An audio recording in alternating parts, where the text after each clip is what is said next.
Hello and welcome to the Anglican Flaneurs. It's another day, it's another walk, but for once we're not in the City of London. We find ourselves just south of London Bridge and we're going to have a walk today along Borough High Street. It's a very autumnal afternoon, the temperature is about 15 degrees centigrade, it's windy and it's also very grey. But we can cheer ourselves up with this wonderful building we see before us. It's Fine Laters, which is a former wine cellar, whose elaborately arched clock was for decades a landmark to those crossing to the south and Surrey side of London Bridge. And on the left-hand side, behind that passing Red London bus, you may have seen the famous Fuller's Pub, the Barrow Boy and Banker. We can see some wonderful signage for London Bridge and also the dragons to the gateway to the City of London. But today we're not crossing over it. Today it's a South London walk, no more, no less. And after that complete rubbish and gibberish, let's get down to facts. Now what we see before us is the giant spike, known locally as Not the Shard.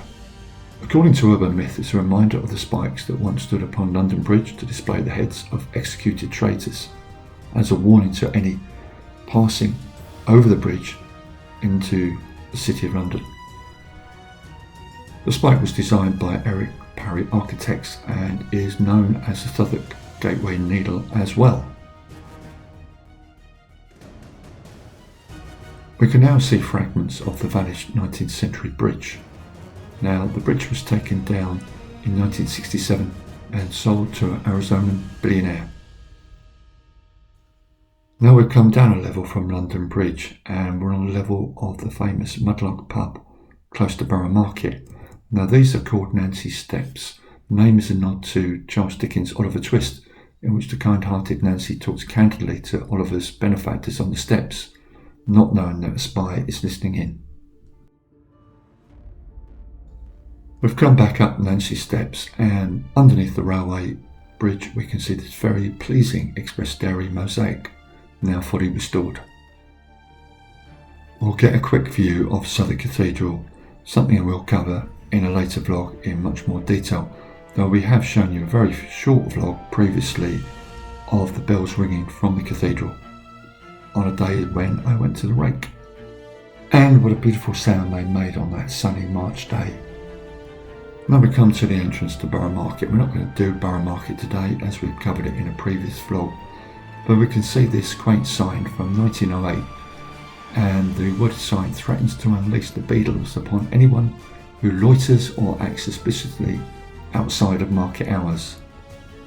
Walking further along the High Street we come to number 67, which was the premises of William Henry and Herbert LeMay of hop factors, and it is a Grade 2 listed building, and we're just around the corner from the famous hop exchange at 24 Southwark Street. Again, we featured in a previous vlog. And I should mention that Borough High Street forms part of the A3 route, which runs from London to Portsmouth. This area has a strong connection with the selling and the storing of hops, and we'll see other examples on our walk today. But let's linger on this wonderful building for a few moments.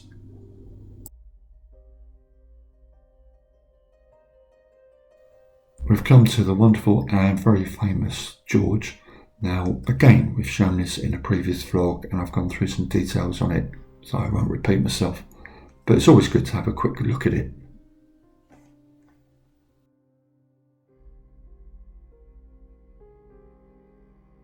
In Tudor times, this high street was known as Long Southwark, differentiated from Short Southwark, which is now Tooley Street. By the late Georgian era, Borough High Street was simply known as the High Street. We've now come to this really splendid war memorial dedicated to the men and women of Southwark who gave their lives in the ultimate sacrifice, and we're now less than a month away from that really special day of the year, Remembrance Sunday.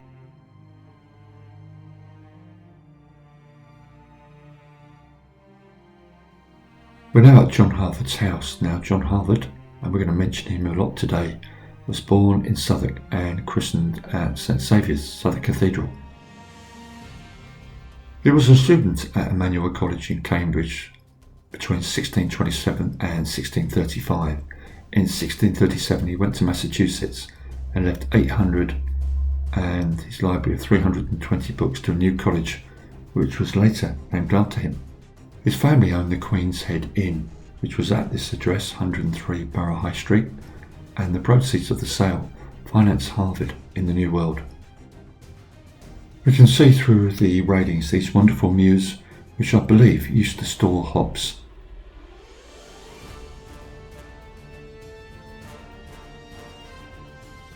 We've now come to the junction of Union Street with Borough High Street. Now at the other end of Union Street there is the Crossbones burial ground, which we've seen before in a previous vlog, so we won't go up there today. In the 19th century, Union Street was the centre of the hat trade, and Union Street was also home to an infamous workhouse. Union Street has a rich and colourful history, but it's something, as I said previously, we've featured before. We've now made our way onto New Common Street, and very soon we'll be at the very famous The King's Arms.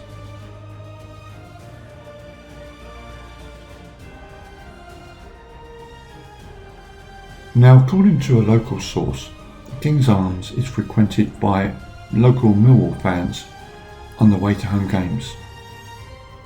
But I can't personally verify that story, so please let me know in the comments if that is true.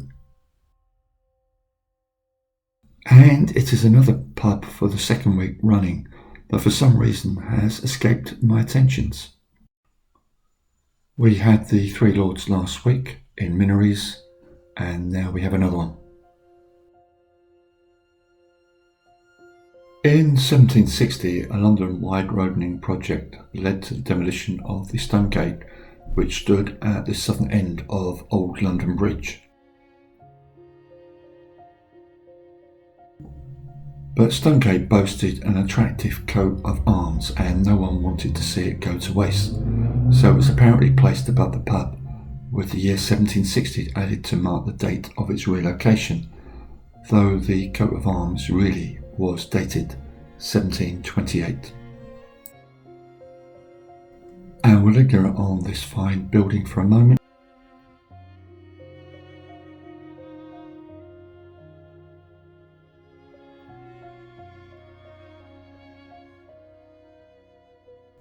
And again we see another restored advertising sign, which is rather splendid.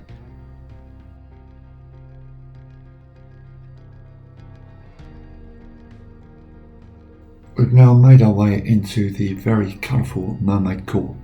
Now, I couldn't find much history on Mermaid Court, but I've got a fact that will absolutely blow your mind. Now, apparently on the south side of the court there used to be a shop selling tiles called Langley London Limited. The company opened in 1920 at numbers 163 to 167. The company sold other commodities including roof tiles and electrical goods. The roofing business was apparently sold in 1999 and the ceramic tile business was sold in 2000. Those responsible for running the company then diversified into an altogether different business, becoming financial brokers and dealing with shareholders.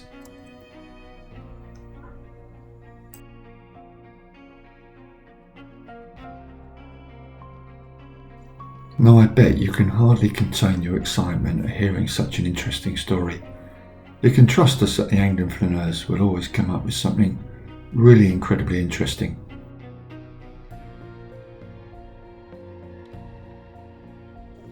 But much more important than my very silly story, Mermaid Court is home to the Art Academy, and I particularly like this colourful entrance and exit.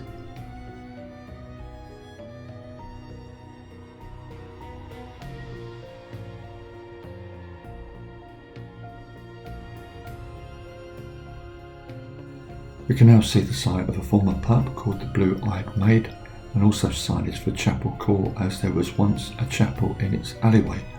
There was also a pub here called the Blue Maid Inn, though the two pubs weren't connected.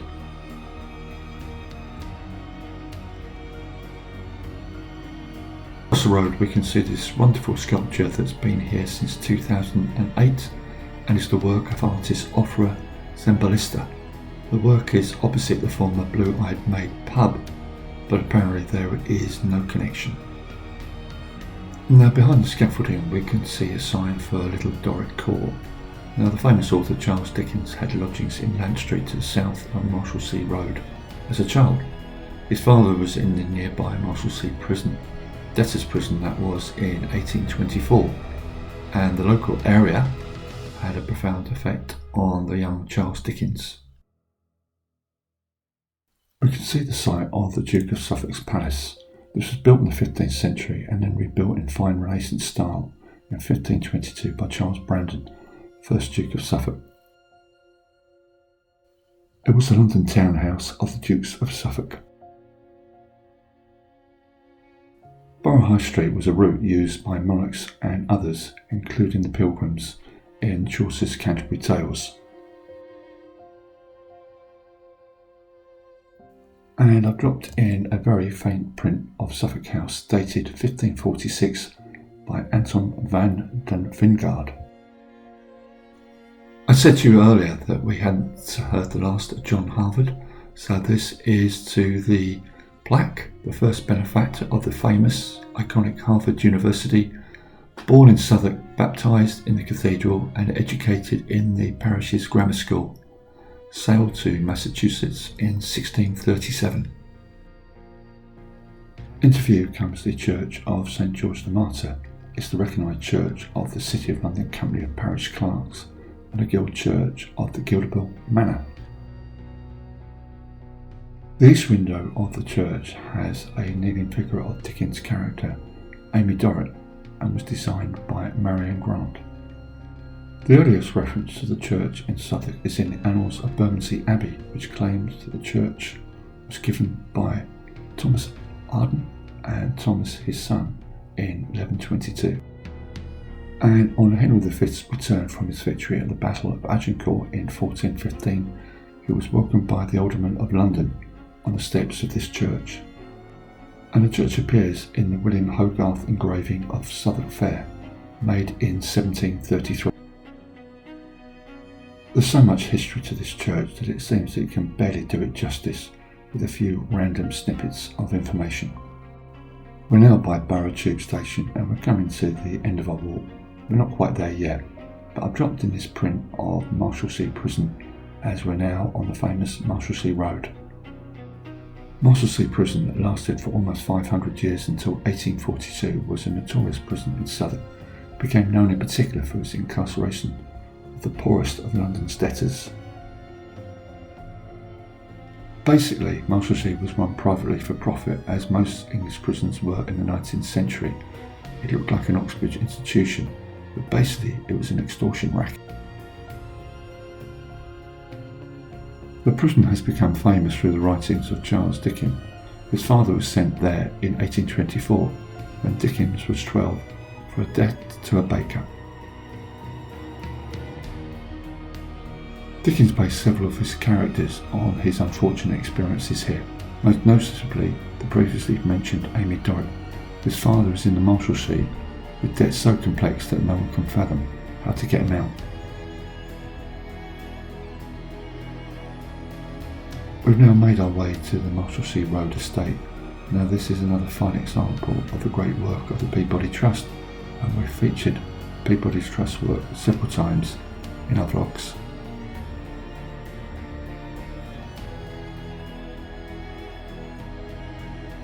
Last, while we're in this area, let's talk a little bit more about Marshalsea Prison. It was sited on Borough High Street just before we get to St. George the Martyr Church, and very close to the signage that we saw for the great John Harvard. Normally this would be the end of my walk because I want to do Borough High Street in two parts. We've done the first part today, so naturally we would go south of Borough Tube Station, but I made a big mistake with an omission in the earlier part of the walk, which I'm now hoping to rectify, so apologies for the vlog being slightly out of sequence. We're now much closer to Borough Market. Now, the King's Head Inn was burnt down in a fire in Borough High Street in 1676. Part of the building erected after the fire then survived until 1876. And another incredibly interesting fact coming up here. The Court of the Surrey and Kent Sewer Commission met here in 1699. Once again, I bet you're delighted that you now know this fact. And during the 18th century, the inn was the property of St Thomas's Hospital. Once again, apologies for the vlog being slightly out of sync. Now we've come to the end of our walk today down Borough High Street. We will do a part 2 at some stage in the future. Hope you've enjoyed it, and big thanks for the idea for doing this walk to that wonderful publication and website, The Londonist, that came up with much of the information and some of the randomness of this vlog. So it's goodbye from the Anglian Flaneurs. We hope to see you again soon.